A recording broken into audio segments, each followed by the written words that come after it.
Ciao a tutti, sono Mauro, liutaio della Gaudenzi Guitar. Oggi parliamo delle chitarre acustiche e di cosa bisogna considerare prima di acquistarne una. Le chitarre acustiche hanno un fascino unico e una qualità sonora che le rende insostituibili per molti chitarristi. Tuttavia, scegliere la chitarra acustica giusta può essere una sfida, specialmente con la vasta gamma di opzioni disponibili sul mercato. In questo video vi guiderò attraverso gli elementi essenziali da valutare prima di fare il vostro acquisto, aiutandovi a trovare lo strumento perfetto per le vostre esigenze. Alla fine del video vedremo il punto che secondo me è il più importante. Ricordate di condividere nei commenti quale chitarra acustica vi ha colpito di più in termini di suonabilità e qualità.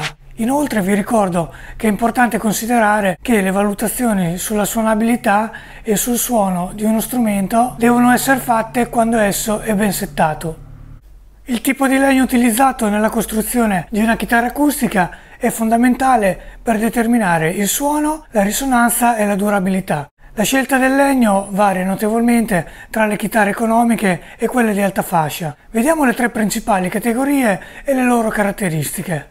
Prima di tutto ci sono le chitarre interamente in laminato, sono costruite da fogli sottili di legno pressati insieme. Questo tipo di costruzione è comune nelle chitarre di fascia economica.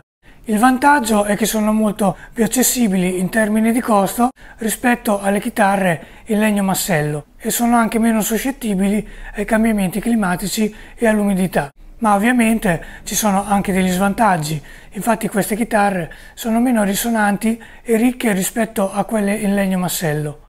Il suono può risultare un po' piatto e meno dinamico.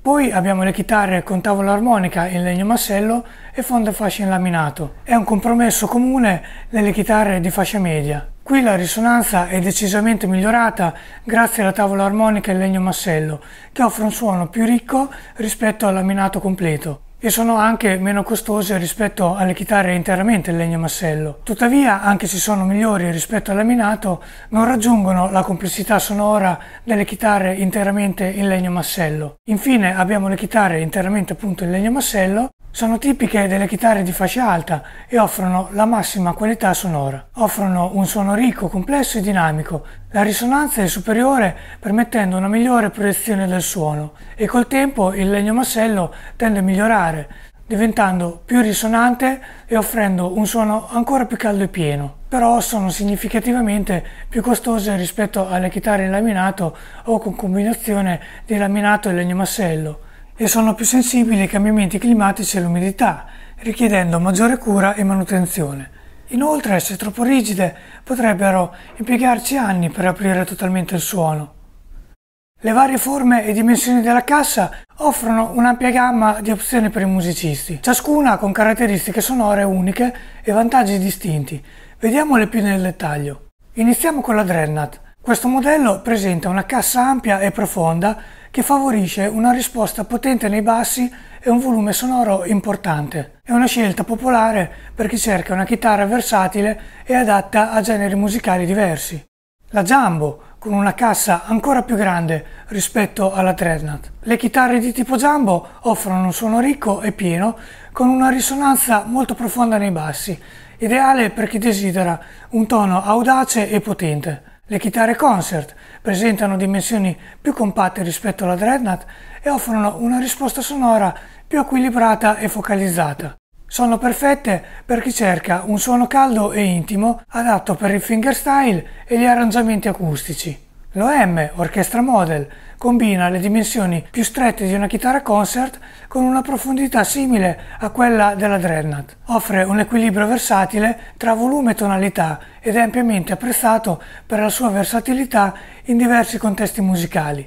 Infine, le chitarre a cassa piccola, grazie alle loro dimensioni ridotte, offrono un suono morbido e bilanciato con le frequenze medie che spiccano. Sono perfette per il fingerpicking, per i live o per esibirsi in ambienti più intimi. Per quanto riguarda la spalla mancante, c'è da dire che sì, facilita l'accesso ai tasti più alti, ma è fondamentale valutare se questa caratteristica sia realmente necessaria. In molti casi suonare oltre il 14° o 15° tasto è raro, quindi la presenza della spalla mancante potrebbe non essere determinante nella scelta dello strumento.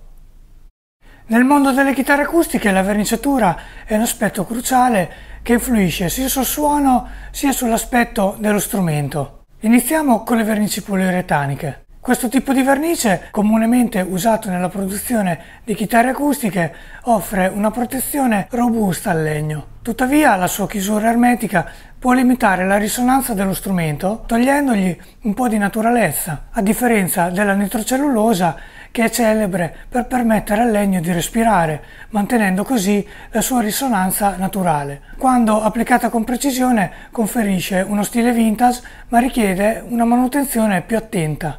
Poi c'è il poro aperto. Questa tecnica di verniciatura permette al legno di vibrare liberamente, aggiungendo al suono una ricchezza autentica. Spesso associata a un look rustico e genuino, evidenzia le caratteristiche uniche del legno, ideale per chi cerca un'esperienza sonora e visiva più organica.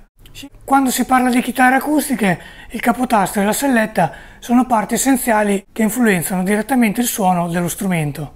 Realizzati in materiali come osso, plastica o tusk, questi componenti hanno un ruolo cruciale nella trasmissione delle vibrazioni delle corde al corpo dello strumento, il che incide direttamente sulla risposta tonale e sulla risonanza dell'intera chitarra. Inoltre, le scelte del materiale per la selletta può anche essere influenzata dal tipo di amplificazione utilizzata. Materiali diversi possono reagire in modo diverso. Ad esempio, una selletta in osso può offrire una maggiore trasmissione delle frequenze, producendo un suono più brillante e definito, ideale per chi preferisce un suono più tradizionale, mentre plastiche specifiche o il tusk possono fornire un suono più caldo e morbido.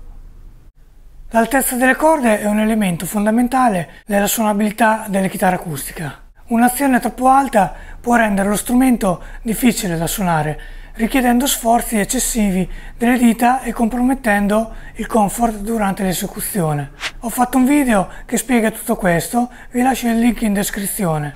Tuttavia, abbassare eccessivamente la selletta per migliorare l'agilità dello strumento può avere conseguenze negative sul suono. Una selletta troppo bassa potrebbe causare una perdita di suono. È importante riconoscere che valutare correttamente l'altezza delle corde può essere un compito impegnativo per un chitarrista. Spesso una chitarra può sembrare difficile da suonare perché non è settata alla perfezione e potrebbe in realtà avere una potenzialità sonora superiore rispetto a un'altra apparentemente più comoda.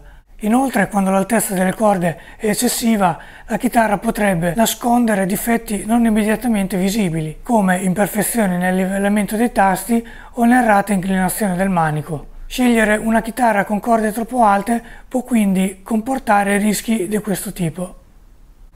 L'amplificazione integrata nelle chitarre acustiche è un aspetto da considerare attentamente durante l'acquisto. Anche se non potresti non aver bisogno dell'amplificazione immediatamente, optare per un modello con un sistema di amplificazione integrato nelle chitarre di fascia media e bassa può risultare vantaggioso a lungo termine. Infatti, montare un sistema di amplificazione successivamente potrebbe rivelarsi un lavoro costoso e complesso, che potrebbe non essere conveniente. D'altra parte, nelle chitarre acustiche di fascia alta preferirei un sistema di amplificazione integrato che sia poco invasivo. In caso di necessità di sostituzione è preferibile evitare che ci siano buchi o scassi visibili sul corpo dello strumento. Questo garantisce non solo un'estetica più pulita, ma anche la preservazione dell'integrità strutturale e del valore dell'investimento del tempo.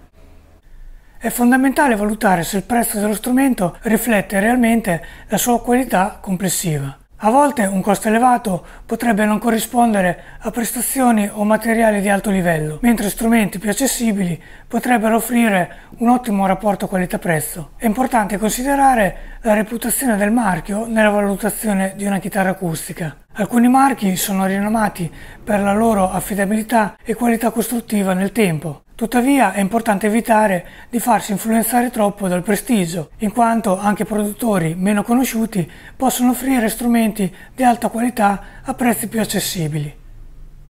Scegliere la chitarra acustica giusta richiede attenzioni a molti dettagli, ma con queste linee guida sarete meglio preparati a fare una scelta informata. Ricordate, la chitarra perfetta per voi è quella che si adatta meglio alle vostre esigenze e preferenze personali. La comodità durante l'esecuzione è essenziale per un chitarrista.